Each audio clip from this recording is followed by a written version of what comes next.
Hello नमस्कार। आज हम आपको इकोनॉमी पढ़ाएंगे जो कि आरओ और यूपी पीसीएस के एग्ज़ाम के लिए बेहद महत्वपूर्ण है। यहाँ पर पूरी एनसीईआरटी 6 to 12 जो भी इम्पॉर्टेंट फैक्ट्स हो सकते हैं, कॉन्सेप्ट हो सकते हैं, वो मैं पूरा कवर करूँगा। तो एनसीईआरटी ये नोट्स जो मैंने प्रॉपर बनाया है तुम लोगों के लिए, ये एकदम क्रीम चीज़ है जो मैं तुम्हें देने जा रहा हूँ। इससे बाहर अगर आपको एनसीईआरटी पढ़नी है तो मत पढ़िए, बाकी आप प्रैक्टिस सेट लगाइए बस। तो आइए हम चलते हैं विदाउट एनी डिले। तो आप देख सकते हैं कि ये 9 to 12 है, इसमें ओल्ड और न्यू एनसीईआरटी दोनों का जो है मिश्रण है। और मैं ये बता रहा हूँ कि ये प्रॉपर हिंदी मीडियम के लिए है, लेकिन इंग्लिश मीडियम वाले भी सुन सकते हैं क्योंकि मेरी जो टर्मोलॉजी होगी वो हिंदी इंग्लिश दोनों में होगी। तो थोड़ा मैं अगर विषय सूची पे चलूँ यानी लिस्ट पे चलूँ जो सब्जेक्ट का है, उसमें हम देखेंगे कि अर्थव्यवस्था में क्या क्या पढ़ेंगे, इसके इंट्रोडक्शन के बारे में, इसके जो है इकोनॉमिक ग्रोथ यानी आर्थिक विकास, इसकी आर्थिक समृद्धि, सतत विकास लक्ष्य के बारे में हम लोग देखेंगे।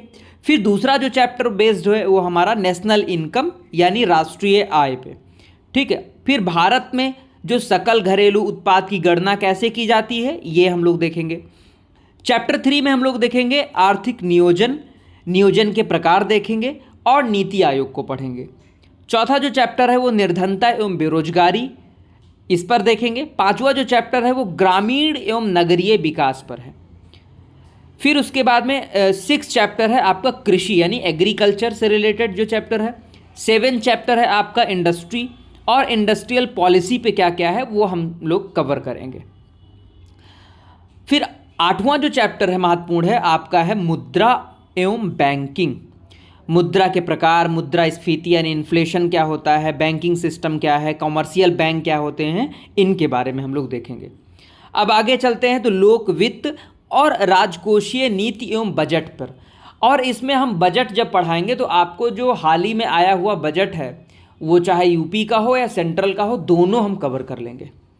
फिर हम लोग देखेंगे 10th चैप्टर में विदेशी व्यापार एवं भुगतान संतुलन पे। इसमें विदेशी व्यापार, भारत का सेवा, भुगतान संतुलन, विदेशी निवेश, इन पर हम देखेंगे। फिर इसके बाद में हम लोग देखेंगे उदारीकरण, निजीकरण और वैश्वीकरण देखेंगे। इन 3 पर हम लोग यानी लिबरलाइजेशन, प्राइवेटाइजेशन और ग्लोबलाइजेशन, ये बहुत इंपॉर्टेंट है, इसको भी हम लोग कवर करेंगे। फिर उसके बाद में देखेंगे कुछ इंटरनेशनल ऑर्गेनाइजेशन हैं जो इकोनॉमी में अपनी महत्वपूर्ण भूमिका निभाते हैं, इसको भी हम लोग पूरा पढ़ेंगे, ठीक है। तो चलिए विदाउट एनी डिले हम लोग स्टार्ट करते हैं अर्थव्यवस्था के परिचय के बारे में। अगर हम अर्थव्यवस्था के परिचय को देखें तो इकोनॉमी शब्द 2 शब्दों से मिलकर बना है, अर्थ एवं व्यवस्था। अर्थ का जो मतलब है वो है पैसे से यानी मुद्रा से, और व्यवस्था का मतलब है एक स्थापित कार्यप्रणाली से यानी एक सिस्टम से। यानी जैसे आप घर में रहते हैं, आपके घर में बहुत सारे खर्चे होंगे, तो आप अपने महीने का पूरा बजट बनाते हैं, है ना। किसके कितने ड्यूज़ हैं उसको आप प्रॉपर सेट करते हैं, है ना। किससे कितना लेना है ना, वो भी आप प्रॉपर अपने दिमाग में रखते हैं। यानी एक पूरा सिस्टम है पैसे का, लेन देन का। वही सारी चीज़ें हम लोग इकोनॉमी में पढ़ेंगे। अर्थव्यवस्था का संबंध किसी भी देश की समस्त आर्थिक गतिविधियों से है। यानी आपके भारत देश या किसी भी देश में जो इकोनॉमिक एक्टिविटीज़ हो रही होती हैं उसी को हम लोग क्या बोलते हैं, अर्थव्यवस्था यानी अर्थ का शास्त्र एक तरह से। किसी भी समाज में व्यक्ति को भोजन की, वस्त्र की, आवास की, चिकित्सा की, शिक्षा की और बहुत सारी फिजिकल जो है सुविधाओं की, फिजिकल जो है कुछ ऐसी चीज़ों की आवश्यकता होती है। इन्हीं जो है भौतिक आवश्यकताओं की पूर्ति करने वाली जो संस्थागत प्रणाली है उसी को अर्थव्यवस्था कहा जाता है। तो आप लोग को ये अर्थव्यवस्था का परिचय, डिफिनीशन आपको पता चल गया होगा। आगे चलते हैं हम लोग अर्थव्यवस्था के प्रकार के बारे में हम लोग देखते हैं। अर्थव्यवस्था के प्रकार में देखें तो अर्थव्यवस्था बेसिकली इसको देखा जाए तो यहाँ पर 3 प्रकार का है मेन। एक नियंत्रण के आधार पर, एक विकास के आधार पर और तीसरा है आपका वैश्विक संबंधों के आधार पर यानी इंटरनेशनल रिलेशन के आधार पर। अब हम नियंत्रण के आधार पर देखें अगर, तो इसमें 3 तरह की अर्थव्यवस्था सामने आती है। पहली आती है आपकी समाजवादी अर्थव्यवस्था, दूसरी आती है पूंजीवादी, तीसरी आती है मिश्रित अर्थव्यवस्था। हम लोग समाजवादी, पूंजीवादी, मिश्रित इन तीनों के बारे में थोड़ा डिटेल में करेंगे आगे। फिर अगर हम बात करें वैश्विक संबंधों के आधार पर वर्गीकरण देखें तो इसमें दो तरह की अर्थव्यवस्था आती है, पहली खुली अर्थव्यवस्था, दूसरी बंद अर्थव्यवस्था। अब हम लोग तीसरा देखें अगर विकास के आधार पर, तो इसमें तीन तरह की अर्थव्यवस्था आती है, पहली विकसित अर्थव्यवस्था, अविकसित अर्थव्यवस्था और विकासशील अर्थव्यवस्था। जैसे आपके भारत देश की अगर पूछे तो विकासशील अर्थव्यवस्था है। विकसित अर्थव्यवस्था आप अमेरिका, यूरोपियन कंट्री के आप देख रहे हैं। अविकसित अर्थव्यवस्था आप कहीं ना कहीं देखेंगे तो आप देख सकते हैं अफ्रीका के कुछ ऐसे देश हैं, अफ्रीकन कॉन्टिनेंट के बहुत सारे ऐसे देश हैं जिनकी अविकसित अर्थव्यवस्था, मैं आगे क्लियर करूंगा। समाजवादी में आपने देखा कि समाजवादी जो अर्थव्यवस्था है इसमें आप देखेंगे पब्लिक सेक्टर का इन्वॉल्वेशन रहता है, यानी गवर्नमेंट के अंडरटेक में सारी चीज़ें रहती हैं। पूंजीवादी अर्थव्यवस्था में आप देखेंगे प्राइवेट कंपनियां हावी रहती हैं। और मिश्रित अर्थव्यवस्था में आप इन दोनों का मिला जुला रूप देखते हैं जो आप इंडिया के कॉन्टेक्स्ट में पढ़ते हैं। यानी इंडिया की अगर बात करें तो इंडिया में मिश्रित अर्थव्यवस्था देखने को मिलती है। अब हम लोग आगे चलते हैं ज़रा। अब अगर हम आगे देखें तो नियंत्रण के आधार पर हम लोग पढ़ेंगे। पहला हम लोग देखेंगे समाजवादी अर्थव्यवस्था क्या होती है। सोशलिस्ट इकोनॉमी ऐसी अर्थव्यवस्था को कहा जाता है जिसमें जो राज्य होता है, यानी राज्य यहाँ पर यानी देश, यानी जो रूलर बॉडी है, रूलिंग बॉडी है, जो सरकार है, उसकी ज़्यादा भूमिका होती है। पूंजीवादी अर्थव्यवस्था मैंने आपको बताया कि प्राइवेट सेक्टर का कंट्रोल होता है। इसमें आर्थिक गतिविधियों का मुख्य उद्देश्य क्या है, ज़्यादा से ज़्यादा प्रॉफिट कमाना, लाभ कमाना। यानी कुल मिला के आप देखेंगे प्राइवेट सेक्टर्स में क्या होता है, उतना ही प्रोडक्शन होता है जितनी डिमांड होती है। समझो इस चीज़ को, प्रोडक्शन उतना ही है जितनी लोगों की डिमांड है, उसी के अकॉर्डिंग। यानी टोटल जो आपका वो है, उनका ऑब्जेक्टिव है वो है ज़्यादा से ज़्यादा प्रॉफिट को गेन करना। क्लियर? पूंजीवादी अर्थव्यवस्था। अब हम लोग मिश्रित अर्थव्यवस्था पे अगर चले तो मिश्रित अर्थव्यवस्था यानी मिक्स इकोनॉमी, इसमें हम लोग देखेंगे निजी क्षेत्र यानी प्राइवेट सेक्टर, और आप देखेंगे जो है पब्लिक सेक्टर यानी आप देखेंगे सार्वजनिक क्षेत्र, दोनों इन्वॉल्वेशन होता है। ठीक है, यानी पब्लिक सेक्टर और प्राइवेट सेक्टर दोनों रहते हैं।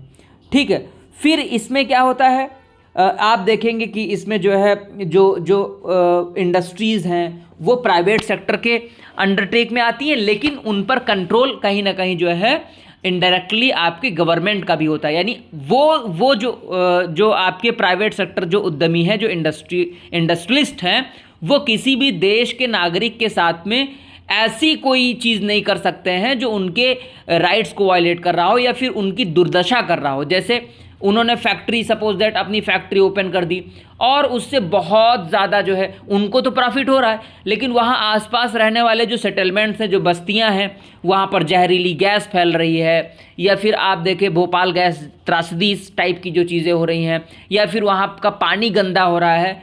तो इन सभी चीज़ों को सरकार जो है क्या करती है, सरकार देखरेख रखती है कि ऐसी कोई भी चीज़ ना हो पाए। हालांकि ये कंट्रोल है प्राइवेट सेक्टर के हाथ में, लेकिन सरकार का उसमें कहीं ना कहीं क्या रहता है, इन्वॉल्वेशन रहता है। ठीक है, तो आप मिश्रित अर्थव्यवस्था में ये चीज़ें देखते हैं। डेवलपमेंट के आधार पर आप देखेंगे तो डेवलपमेंट के आधार पर मैंने बताया था पहला अनडेवलप्ड इकोनॉमी। अनडेवलप्ड इकोनॉमी क्या होती है, एक अविकसित देश वो है जहाँ पर जो प्रति व्यक्ति आय है और उपयोग का जो स्तर है वो बहुत निम्न हो। प्रति व्यक्ति या आय यानी जहाँ पर कैपिटा इनकम, लोगों की जो इनकम है इंडिविजुअल, वो बहुत कम हो।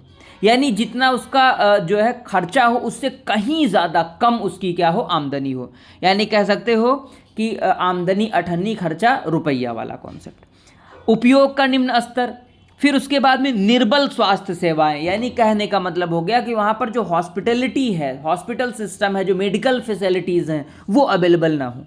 और जीवन का निम्न स्तर, यानी आप कह सकते हैं गरीबी तो है ही, साथ साथ में बहुत ज़्यादा बीमारी है ना, प्रदूषण बहुत ज़्यादा है। ठीक है, फिर उसके बाद में कुपोषित, वहाँ पर कुपोषण बहुत ज़्यादा है। तो ऐसी चीज़ें क्या दर्शाती हैं कि वो क्या है, अविकसित देश है। यानी अपने देश का क्या कर रहा है, विकास तो कर भी नहीं रहा है और ना तो वो कर पाएगा आने वाले हाल फ्यूचर में। तो संयुक्त राष्ट्र के यानी यूएनओ के अनुसार आप देखेंगे तो सबसे कम ह्यूमन डेवलपमेंट इंडेक्स यानी मानव विकास सूचकांक तथा निम्न सामाजिक आर्थिक विकास वाले सभी देश अविकसित अर्थव्यवस्था के श्रेणी में आते हैं। एग्जाम्पल में आप बांग्लादेश ले लीजिए, नाइजर ले लीजिए, चाड ले लीजिए, दक्षिण सूडान ले लीजिए और माली ले लीजिए, है ना। ये सब देश क्या हैं? ये सब देश ऐसे देश हैं जो अविकसित हैं, यानी इन देश की फैसिलिटी बहुत ही ज़्यादा क्या है? कमज़ोर है।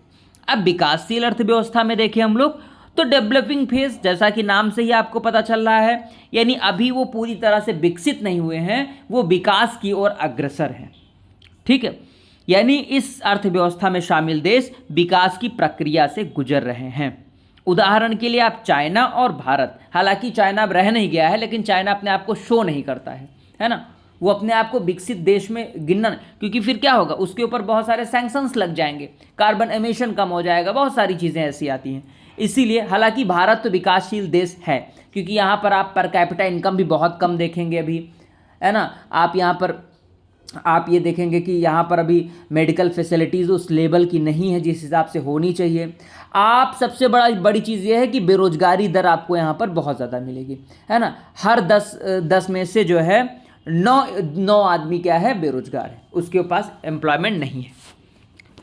विकसित अर्थव्यवस्था नाम से ही आप, यानी पूरी तरह से भाई साहब उनके पास में, है ना, उनकी शान शौकत, उनका रहन सहन, उनकी लाइफ स्टाइल, उनकी हॉस्पिटैलिटी, उनकी टेक्नोलॉजी, ये सब बहुत ज़्यादा अच्छी है। आप इनके एग्जाम्पल ले सकते हैं, अमेरिका, ब्रिटेन, जापान, जर्मनी, ये सब क्या हैं? ये सब विकसित अर्थव्यवस्था वाले देश हैं। क्लियर? चलो अब देखेंगे हम लोग वैश्विक संबंधों के आधार पर, यानी इंटरनेशनल जो है रिलेशंस के आधार पर जो अर्थव्यवस्था का क्रम है। इसमें हम लोग देखेंगे सबसे पहले क्लोज्ड इकोनॉमी, यानी बंद अर्थव्यवस्था क्या होती है। देखो ध्यान रहे, ये क्वेश्चन स्टेटमेंट में आपसे पूछे जाएंगे और आपको पता होगा तभी आप स्टेटमेंट पढ़ के आंसर दे पाएंगे।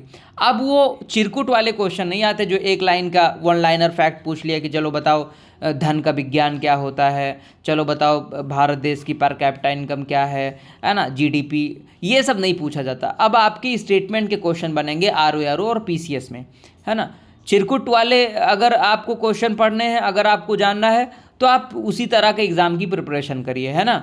बहुत सारे एग्ज़ाम कांस्टेबल के आती है, उसकी वैकेंसी आप भरिए आराम से, है ना। अगर आप आरओ पीसीएस की तैयारी कर रहे हैं तो आपको एटलीस्ट एनसीईआरटी 2-3 बार पढ़नी है, या फिर आप बैठ के उतना आपके पास टाइम हो कि आप 6 से लेकर 12 तक की एनसीईआरटी आप पूरी पढ़ डालिए, 9 से 12 तक की एनसीईआरटी पढ़ डालिए, या फिर जो मैं वीडियो बना रहा हूँ जिसमें कोर चीज़ें दी गई हैं, इसको आप 2 बार देख लीजिए, आपका कॉन्सेप्ट एकदम क्लियर हो जाएगा। आपको एनसीईआरटी तो नहीं पढ़नी पड़ेगी, बाकी आप प्रैक्टिस सेट लगाएंगे तो आपका ये काम हो जाएगा।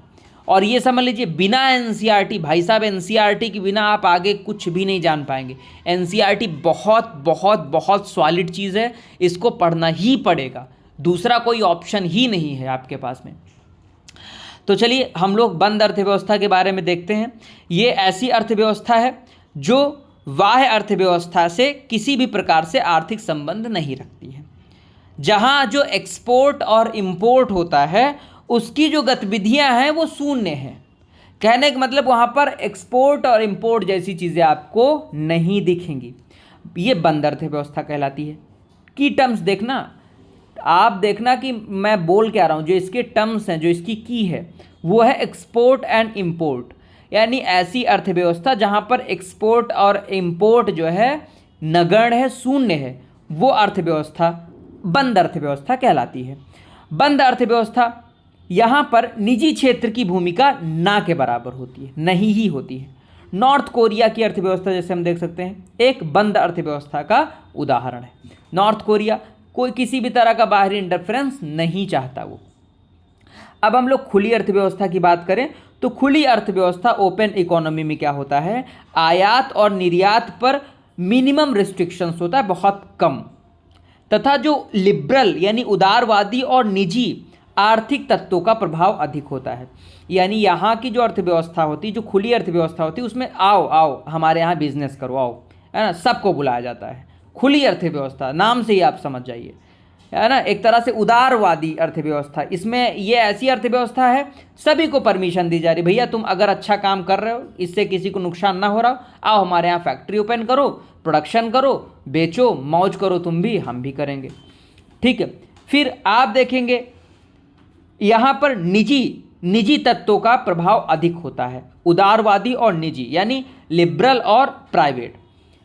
आप देखेंगे हांगकांग, सिंगापुर, दक्षिण कोरिया, ऐसी देशों की अर्थव्यवस्था खुली अर्थव्यवस्था का उदाहरण है।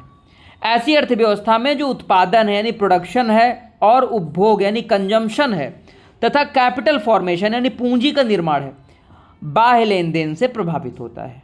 क्लियर? चलो आगे चलते हैं। अब भारतीय अर्थव्यवस्था के प्रकार में अगर देखें तो इसके कई सारे प्रकार हैं। आप देखेंगे भारतीय अर्थव्यवस्था जो है वो इकोनॉमिक इंडिकेटर्स के आधार पर विश्व की 5वीं सबसे बड़ी अर्थव्यवस्था, और ये डेटा जो है ये 2021 के अकॉर्डिंग लिया गया है, यानी विश्व में 5वें स्थान पर भारत की अर्थव्यवस्था आती है। अब यहाँ पर देखिए पीपीपी मॉडल क्या होता है, परचेजिंग पावर पैरिटी, क्रय शक्ति जो क्षमता है, इसके आधार पर भारतीय अर्थव्यवस्था यूएस से चीन के बाद में विश्व की तीसरी बड़ी अर्थव्यवस्था है। अगर क्वेश्चन आता, देखो यहाँ पर दो तरीके से क्वेश्चन पूछ सकता है आपसे। पहला तो विश्व में आर्थिक संकेतों के आधार पर 5वीं है, क्रय शक्ति क्षमता यानी पीपीपी मॉडल के आधार पर यह तीसरी अर्थव्यवस्था है। तो आपको ये भी जानना है कि दो पहले कौन है, यूएसए और चाइना। अब संयुक्त राष्ट्र नेशन की संस्था, ठीक है, संयुक्त राष्ट्र नेशन, संयुक्त राष्ट्र संघ जिसको कहते हैं की संस्था अकांड यानी United nation conference on trade and development, ये आपसे फुल फॉर्म भी पूछ सकता है। इसकी विश्व निवेश रिपोर्ट 2021 के अनुसार भारत विश्व का 5वां सबसे बड़ा विदेशी निवेशकर्ता प्राप्त करता देश है। ये क्या है भैया, ये कौन सा टर्म है, विदेशी निवेश प्राप्त करता, यानी आप देखेंगे यहाँ पर दूसरे देश का जो निवेश है वो ज़्यादा है। यानी चाइना, आप देखें अपने घर में बहुत सारा चाइना का प्रोडक्ट इस्तेमाल करते हैं, जापान का, जर्मनी का, आप बड़ी बड़ी कारें यूज़ कर रहे हैं, सब अधिकतर, यानी अभी तक क्या है, अभी तक भारत देश में अपना खुद का जो प्रोडक्शन है वो बहुत ही ना के बराबर है ना। भारत देश की निर्भरता, डिपेंडेंसी जो है वो दूसरे देश से ज़्यादा है। क्लियर? भारत को 2020 में 64 बिलियन डॉलर का जो है निवेश प्राप्त हुआ है, जो 2019 की तुलना में 27% क्या है, अधिक है। क्लियर? अब हम लोग देखेंगे अर्थशास्त्र के बारे में। अभी अभी आप अर्थव्यवस्था पढ़ रहे थे, अब थोड़ा अर्थशास्त्र। दोनों चीज़ें सिमिलर हैं, बस थोड़ा सा आपको डिफरेंस यहाँ पर देखने को मिलेगा।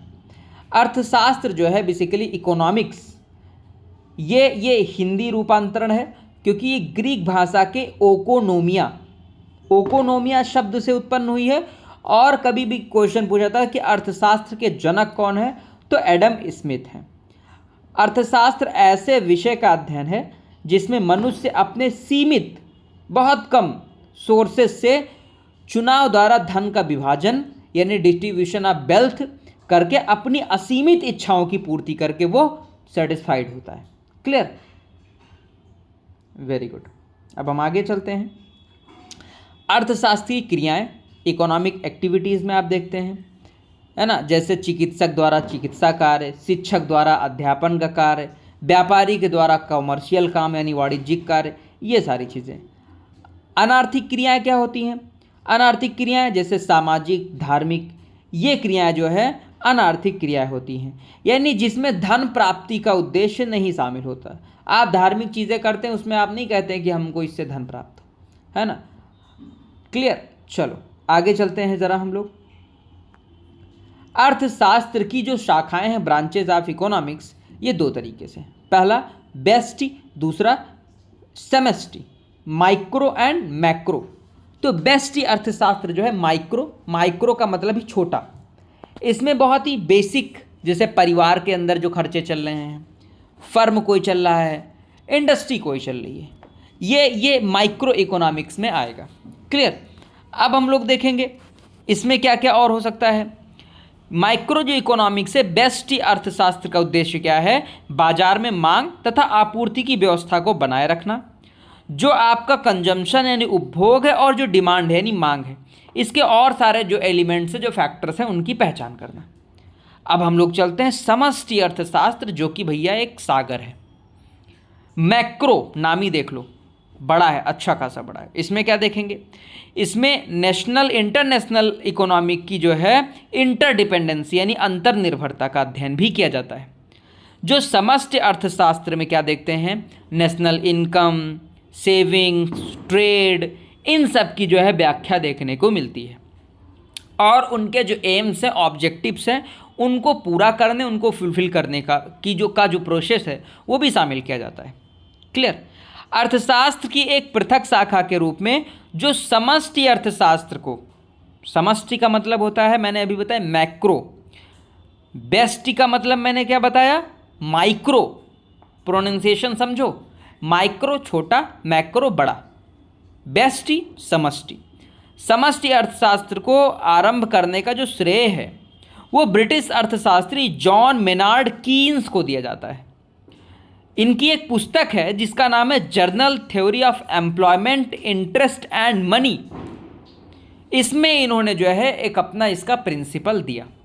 ये इंपॉर्टेंट है, ये क्वेश्चन आ भी सकता है कि जॉन मेनार्ड कीन्स जो है उनकी किसी बुक का एक नाम आ जाएगा, journal theory of employment, interest and money, है ना। इसमें इनके प्रिंसिपल को बताया गया है।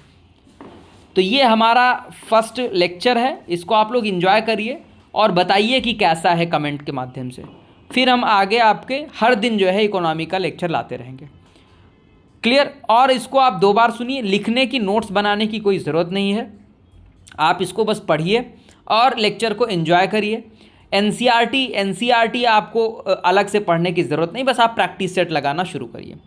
ठीक, आप देखेंगे जब आप हमारा ये पूरा लेक्चर पढ़ लेंगे, सुन लेंगे, समझ लेंगे, तो आपसे इकोनॉमी के क्वेश्चन जो है ईजिली हो पाएंगे। तो आज के लिए इतना ही रखते हैं। Thank you class, bye bye.